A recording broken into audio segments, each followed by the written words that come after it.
Assalamualaikum warahmatullahi wabarakatuh. Yang terhormat Bapak Fadlil Abdani selaku dosen pembimbing mata kuliah Manajemen Operasional dan teman lainnya yang berbahagia. Pertama-tama marilah kita panjatkan puji syukur kepada Allah SWT karena telah memberikan rahmat, kesehatan dan keselamatan sehingga kita dapat mengikuti perkuliahan pada kali ini. Baik, kami dari kelompok 4 akan membahas materi yang berjudul Manajemen Rantai Pasokan atau Supply Chain Management. Selanjutnya, saya akan memperkenalkan anggota kelompok kami, yaitu yang pertama, Ayu Rinelisa Prabandari dengan NIM 200502185, yang kedua, Aisyah Nur Fauziah dengan NIM 200502170, yang ketiga, saya sendiri Fatimah Hidayati Ramadhani dengan NIM 200502155, yang keempat, Listia dengan NIM 185-2004. Yang kelima, Muhammad Iqbal Hidayatullah dengan NIM 200-502-1196. Dan yang terakhir, Abdul Haq dengan NIM 200-502-1131. Pembahasan materi, yaitu awal mula atau latar belakang munculnya supply chain management. Munculnya konsep supply chain management atau manajemen rantai pasokan dilatar belakangi oleh beberapa hal sebagai berikut. Yang pertama, perkembangan lingkungan industri. Maksudnya, perkembangan lingkungan industri yang dinamis pada era global seperti sekarang ini menjadi pemicu bagi banyak organisasi perusahaan untuk menggali potensi yang dimiliki serta mengidentifikasi faktor kunci sukses untuk unggul dalam persaingan. Yang kedua, perubahan lingkungan bisnis. Maksudnya, perubahan lingkungan bisnis yang semakin cepat dengan persaingan yang semakin ketat. Perubahan ini disebabkan oleh beberapa faktor, yaitu yang pertama, faktor tuntutan konsumen yang semakin rumit dan terlalu banyak menuntut atau menekankan permintaan yang diinginkan konsumen.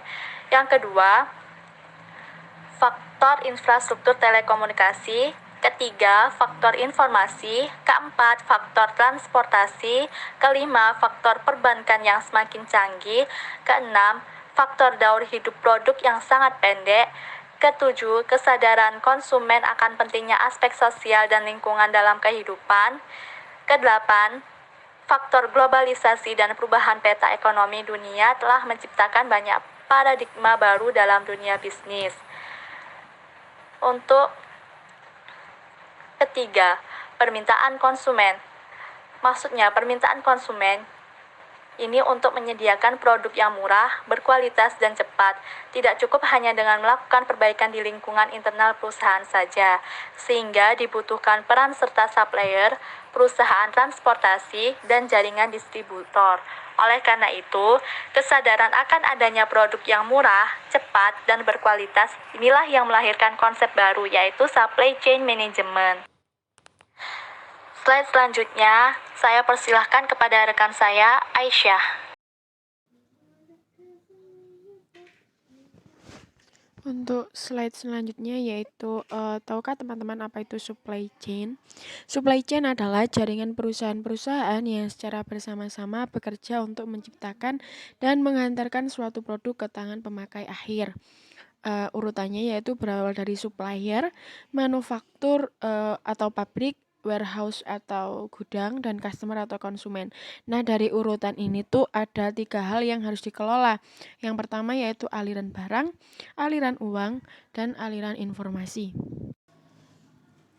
Nah, untuk supply chain management atau manajemen rantai pasokan adalah integrasi aktivitas-aktivitas yang berawal dari pengadaan barang dan jasa, mengubah bahan baku menjadi barang dalam proses dan barang jadi, serta mengantarkan barang-barang tersebut kepada para pelanggannya dengan cara yang efisien.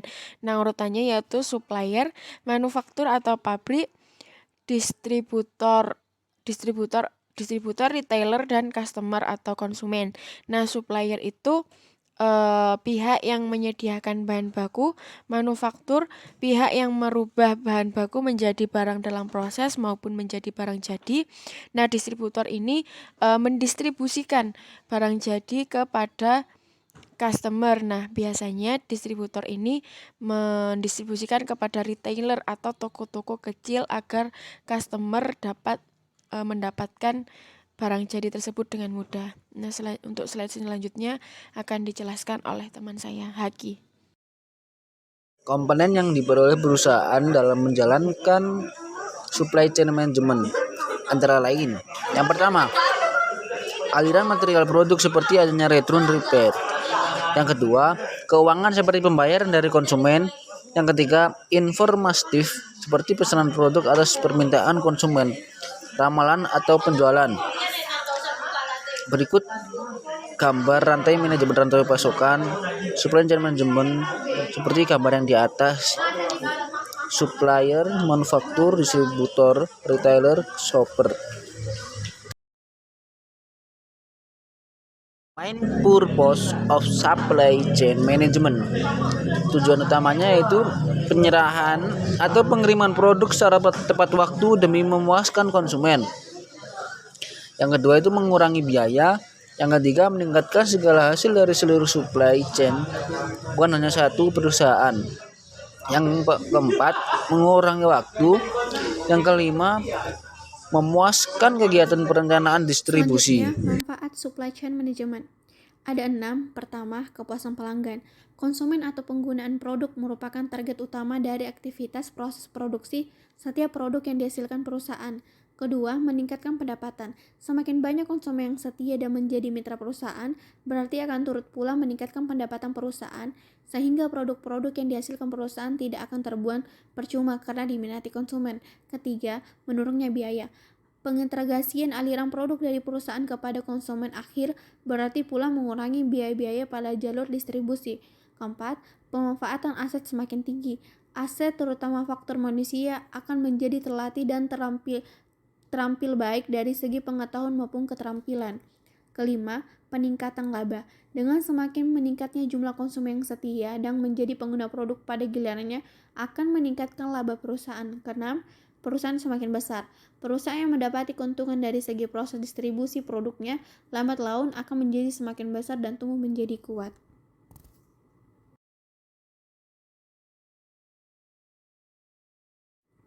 Hambatan dalam manfaat supply chain management ada 5. Pertama, increasing variety of product. Jika dahulu produsen melakukan strategi dengan melakukan pembagian segmen pada customer, maka sekarang konsumen lebih dimanjakan lagi dengan pelemparan produk menurut keinginan setiap individu, bukan menurut keinginan segmen tertentu. Banyaknya jenis produk dan jumlah dari yang tidak menentu dari masing-masing produk membuat produsen semakin kewalahan dalam memuaskan keinginan dari konsumen. Kedua, decreasing product life sales. Menurunnya daur hidup produk membuat perusahaan semakin kerepotan dalam mengatur strategi pasokan barang. Karena untuk mengatur pasokan barang tertentu, maka perusahaan membutuhkan waktu yang tertentu juga. Ketiga, increasingly demand customer.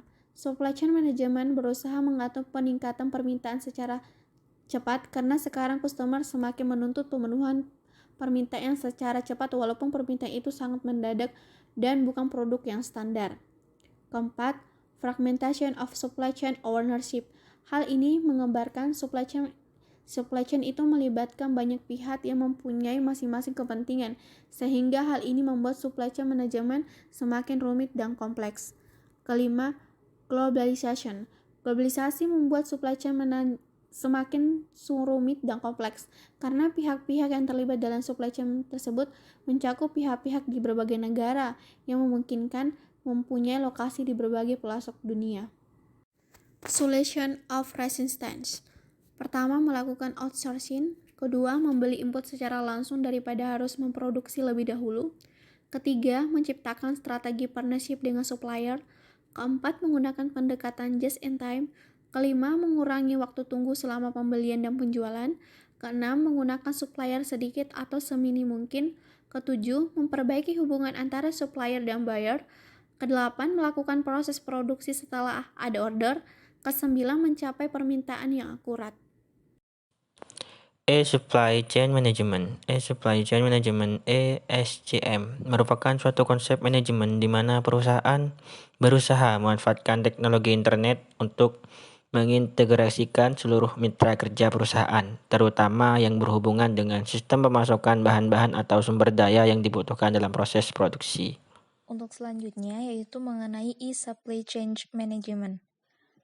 Nah, seiring berjalannya waktu dan berkembangnya ilmu pengetahuan dan teknologi, maka manajemen rantai pasokan juga sudah bisa menggunakan kemampuan teknologi internet. Nah, e-Supply Chain Management atau ESCM merupakan suatu konsep manajemen di mana perusahaan berusaha memanfaatkan teknologi internet untuk mengintegrasikan seluruh mitra kerja perusahaan, terutama yang berhubungan dengan sistem pemasokan bahan-bahan atau sumber daya yang dibutuhkan dalam proses produksi. Keterlibatan IT dalam SCM antara lain yaitu dalam bentuk Enterprise Resource Planning, kemudian dalam bentuk Inter-Organization Information System, Electronic Data Interchange, Virtual Enterprise, dan e-commerce. Kemudian yaitu contoh penerapan ESCM.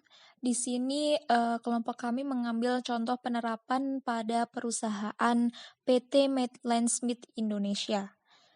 Dalam menjalankan sistem ESCM, kolaborasi antar departemen di PT Medline Smith Indonesia dengan customers, supplier, dan perusahaan jasa pengiriman sangat diperlukan karena masing-masing pihak yang bersangkutan dapat memberi informasi yang diperlukan dengan akurat, lengkap, dan tepat waktu. Nah, untuk menciptakan kolaborasi yang berhasil, maka setiap pihak harus dapat membangun rasa saling percaya satu sama lain dengan cara menjaga informasi tersebut agar tidak tersebar kepada pihak yang tidak berwenang. Intensitas kolaborasi yang digunakan oleh PT Medline Smith Indonesia yaitu bersifat information sharing, karena masing-masing pihak dapat memberikan informasi yang dibutuhkan. Misalkan, customers dapat mengetahui informasi tentang perkiraan kapan barang yang dipesan dapat diterima oleh customers tersebut. Nah, PT Medline Smith Indonesia dapat memperkirakan berapa banyak bahan baku yang akan dipesan dan waktu pemesanannya kepada supplier sehingga bahan baku yang dibutuhkan dapat selalu tersedia di gudang. Untuk mencapai information sharing dalam supply chain di PT Medline Smith Indonesia, maka dibutuhkan suatu teknologi, yaitu Enterprise Resource Planning atau ERP system. Sistem ERP ini adalah sistem informasi yang dapat mengintegrasikan seluruh proses bisnis dan informasi di dalam perusahaan tersebut, baik itu antar departemen maupun lintas departemen. ERP software yang digunakan oleh PT Medline Smith Indonesia ini adalah QAD Enterprise Cloud, di mana QAD atau Queen and Drive adalah sebuah perusahaan software di Santa Barbara, Amerika Serikat yang didirikan pada tahun 1979. 3 kategori dari QAD Enterprise Cloud memiliki jenis yang berbeda. Di antaranya yaitu QAD Cloud Apps, di dalamnya terdiri dari QAD Cloud ERP, QAD QMS atau Quality Management System, dan QAD TMS atau Transportation Management System. Kemudian untuk QAD Cloud Service terdiri dari QAD Cloud EDI atau Electronic Data Interchange Solution, sedangkan QAD Cloud Portal didukung oleh QAD Supplier Portal, yaitu portal QAD untuk pengaturan aktivitas supply chain. Dan berikut ada juga contoh tampilan layar dari QAD Enterprise Cloud di PT Medline Smith Indonesia. Bisa dilihat pada kedua gambar ini. Yang gambar yang atas itu merupakan tampilan layar supplier di QAD Enterprise Application, dan yang bawah adalah tampilan layar sales order di QAD Enterprise Application.